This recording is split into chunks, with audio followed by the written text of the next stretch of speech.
Escuchamos ahora la respuesta del arzobispo de Santiago a esa ofrenda que ha hecho el presidente de la Xunta en nombre de Su Majestad el Rey. Señores arzobispos y obispos, señor nuncio de su santidad, un agradecimiento especial al Santo Padre por la concesión del palio y su imposición que hoy ha hecho en su nombre. Transmítale que desde Santiago siempre cum Petro es sub Petro. Saludo a los miembros del cabildo de esta catedral, a los arciprestes aquí presentes, siempre a mis queridos hermanos sacerdotes, diáconos, servidores del altar. Saludo a los miembros de la vida consagrada aquí presentes, a los fieles laicos, a las familias que estáis aquí hoy, esta mañana, entre nosotros. A las autoridades civiles, tanto locales, provinciales como autonómicas, autoridades militares y académicas. A los miembros de la Archicofradía del Apóstol Santiago, a los miembros de la Orden de Santiago y otras órdenes militares aquí presentes, a los que nos seguís también a través de los medios de comunicación, a todos y a cada uno que habéis llegado, todos hemos llegado de alguna manera, como peregrinos hoy aquí a esta catedral, a la casa del Señor Santiago. Un saludo a todos en el gozo que nace de que estamos aquí hoy siendo hermanos y discípulos del Señor Jesús. Por mano de los apóstoles se realizaban muchos signos y prodigios en medio del pueblo. Así resume el libro de los Hechos la acción evangelizadora de aquellos primeros discípulos en la bulliciosa y cosmopolita ciudad de Jerusalén. Dice el libro de los Hechos que lo hacían con mucho valor y se les miraba con mucho agrado. En aquel inmenso atrio que rodeaba el templo de Jerusalén, en aquel pórtico de Salomón que miraba al amanecer, todos se reunían en un mismo espíritu. A aquel grandioso patio acudían no solo judíos, sino también todos aquellos que no profesaban la fe judía y quisieran orar también al Dios de Israel. En aquel inmenso espacio se colocaban en apretada multitud los cambistas, paseaban los curiosos, se sentaban los escribas y maestros de la ley. Aquel templo recibió el homenaje de muchos pueblos y personajes a lo largo de los siglos. Ya en la oración con que fue dedicado aquel templo, el primero, el de Salomón, el rey sabio le pedía a Dios que escuchase tanto al extranjero y al gentil que no pertenecen al pueblo de Israel, cuando lleguen de un país lejano y oren en el templo, porque oirán hablar de tu fama, de tu mano fuerte y de tu brazo extendido. Hoy en esta Jerusalén del Occidente, a esta nuestra querida ciudad de Santiago de Compostela, también llegan hasta esta catedral que alberga la tumba y la memoria del hijo del Zebedeo, el amigo del Señor, tantos peregrinos, previamente acogidos en la pétrea belleza de una plaza que los recibe como un lugar de búsqueda de itinerarios comunes, sin ningún atajo y sin ninguna distracción, en el cual la escucha pasa a ser primordial a pesar de las diferencias. Un espacio para quienes buscan a Dios o se interrogan por Él, y también incluso para aquellos a quienes no les causa inquietud. Aquí resonó aquella llamada de San Juan Pablo II: te lanzo, vieja Europa, un grito lleno de amor. Vuelve a encontrarte, sé tú misma, descubre tus orígenes, aviva tus raíces. Aquí el Papa Benedicto recordó que la Europa de la ciencia y las tecnologías, la Europa de la civilización y de la cultura, tiene que ser a la vez una Europa abierta a la trascendencia y a la fraternidad, con otros continentes, al Dios vivo y verdadero, desde el hombre vivo y verdadero. Esta plaza, como esta ciudad, nacidas en torno a la memoria y a la tumba del apóstol, evocan la necesidad de una misión compartida, de una ágora contemporánea, donde la fe cristiana propone y muestra no al Dios inventado o pensado, sino al Dios revelado, aquel que no es un pensamiento, sino un acontecimiento, un encuentro. La palabra hecha carne, que fue colgada de un madero y resucitada por Dios para darnos la salvación y el perdón, tal como Pedro anunció ante aquel Sanedrín judío. Conviene a todos un camino de humildad para acogerla y responderle. Una humildad que sea razonable y una razón que sea humilde. Como cristianos y como Iglesia, estamos comprometidos en la construcción de la urbe humana y social y vocacionados a la esperanza de aquella urbe eterna que nos aguarda.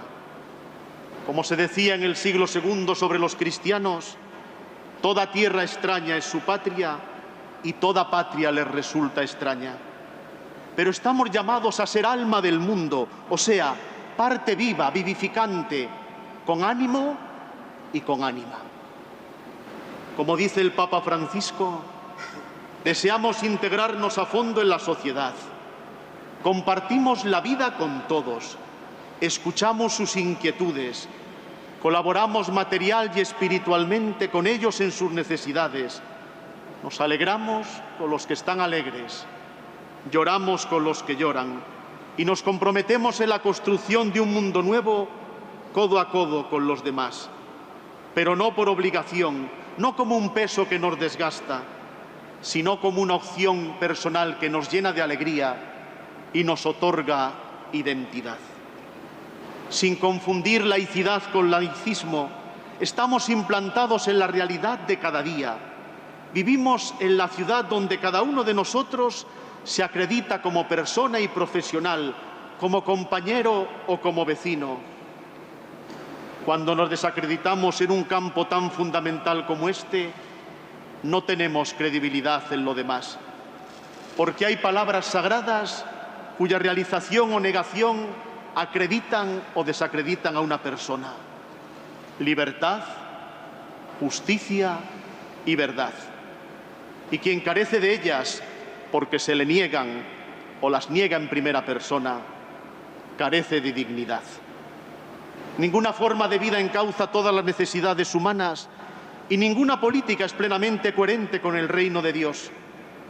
Quizás porque aquella, la primera, es gestión de los hombres y el reino de Dios es Dios mismo. El cristianismo no es una moral, es mucho más, pero nunca menos que una moral. Es el momento de trascender la banalidad y hacer de la profundidad y de la búsqueda de sentido un lugar y un punto de encuentro. La espiritualidad hace referencia a un plano de realidad superior del ser humano, pero que también puede ser interior a él mismo, frente al cual cada persona se sitúa en actitud de búsqueda y a la vez de acogida de realidades que no se poseen suficientemente, dotadas de espesor que enriquecen al ser humano y lo llevan a indagar en lo profundo de la realidad. En el mar del fondo de los anhelos y necesidades compartidas, ahí nos podemos encontrar. Hoy se nos plantea el desafío de responder adecuadamente a la sed de Dios de tanta gente, de tantos peregrinos que acuden a esta catedral, para que no busquen apagar su sed en propuestas alienantes o en un Jesucristo sin carne y sin compromiso con el otro, porque como nos recordaba hoy el Evangelio, el que quiera ser grande entre vosotros, sea vuestro servidor. Se trata de ofrecer y proponer la fe cristiana como una propuesta humanizadora y trascendente del sentido primero y último de la vida, ya aquí y todavía más allá, desde el Dios de Jesucristo. Estamos llamados a ser levaduras en la masa, una masa a veces tan amorfa y tan líquida, donde no podemos ocultar el talento, porque la palabra es el primer acto fundante, la palabra que se hizo carne. Y el Evangelio, palabra definitiva, es siempre encuentro. Como dice el apóstol, creemos y por eso hablamos. La luz nunca oculta los colores, los intensifica. La aportación de los creyentes y de la Iglesia en su conjunto a la plaza pública tiene que ser profética, nunca acomodaticia, y tiene que responder a las necesidades e inquietudes del momento presente, vividos a veces de forma tan dramática por esta sociedad. Hay una manera profética de estar en el mundo que se opone tanto al espiritualismo que nos abade y por otro también al peligro de erigirnos en árbitros o jueces del mundo. Desde la Iglesia tenemos que ofrecer una dimensión profética realizada con verdad, con lenguaje atractivo, con una mirada amable, hasta con un sano sentido del humor y una inteligencia suficiente que sepa distinguir lo importante de lo secundario. Aprendamos a falar, ou mellor vivir, desde a linguaxe do testimonio e do amor. A hablar, o mejor a vivir, desde el lenguaje del testimonio y del amor, porque solo el amor es digno de fe. Ya decía Santo Tomás de Aquino que en las realidades que nos exceden, sobre todo las de Dios, es preferible el amor al conocimiento. Un amor incondicional que no distingue a propios de extraños y que convierte a cualquier ser humano en prójimo, mi prójimo.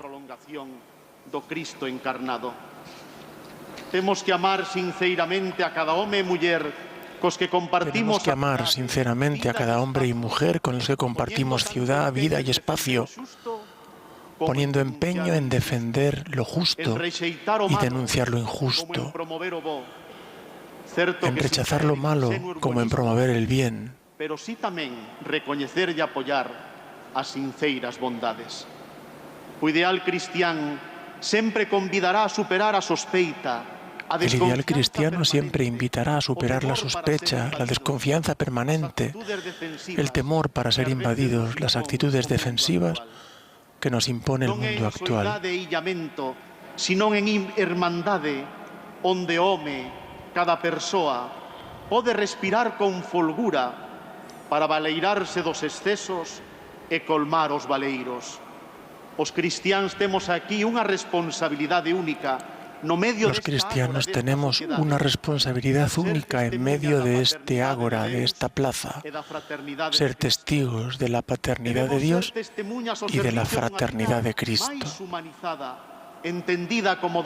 Hemos de ser testigos al servicio de una vida más humanizada, entendida como don de Dios y como tarea humana, promotores de una cultura de vida digna del hombre y de todo hombre, sin abstracciones. Como ciudadanos y cristianos tenemos en las manos y en el corazón y en la vida una tarea irrenunciable e inexcusable: hacer de la fraternidad el sustantivo constituyente del ser humano y, por supuesto, ser y hacer del cristiano en medio de la sociedad. Encomendo a intercesión do apóstolo Santiago a todos os povos do mundo. Encomiendo a la intercesión del apóstol a todos los pueblos del mundo, a todos los que siguen sufriendo el drama de la guerra, del hambre que tantos exilios forzados provoca. A todos os povos e xentes de España. Encomiendo al apóstol a todos los pueblos y gentes de España, de nuestra querida Galicia, nuestras familias, que sigan siendo, en estos momentos de crisis e incertidumbre, lugares de vida y de fe, donde todos, especialmente nuestros niños y ancianos, sean cuidados, queridos y consolados. En el 10º aniversario del terrible accidente ferroviario de Angrois, que nos conmovió en la víspera de esta solemnidad, quiero recordar a las víctimas y sus familias desde la esperanza que nos viene del Dios de la vida, desde el consuelo que brota del corazón del Padre misericordioso. Al apóstol presento a todos los chicos que desde tantos lugares del mundo acudirán, junto con el Papa Francisco, a la Jornada Mundial de la Juventud en Lisboa, para que sean testigos gozosos de Cristo vivo. Pido por aquellos que han sido elegidos en las recientes elecciones generales, para que dediquen sus mejores esfuerzos y existencias al bien común y al compromiso por construir una sociedad en paz, cimentada en la verdad, en la justicia y la libertad, en la que servir siempre sea el horizonte de responsabilidad política por encima de las legítimas diferencias políticas. Por intercesión del Santo Apóstol Santiago, pido al Señor que bendiga a sus majestades y a la familia real, también a vuestra excelencia, señor oferente, a su familia y a sus colaboradores. Que de nuevo desde Santiago renazca la esperanza que nunca decae y que siempre nos sostiene.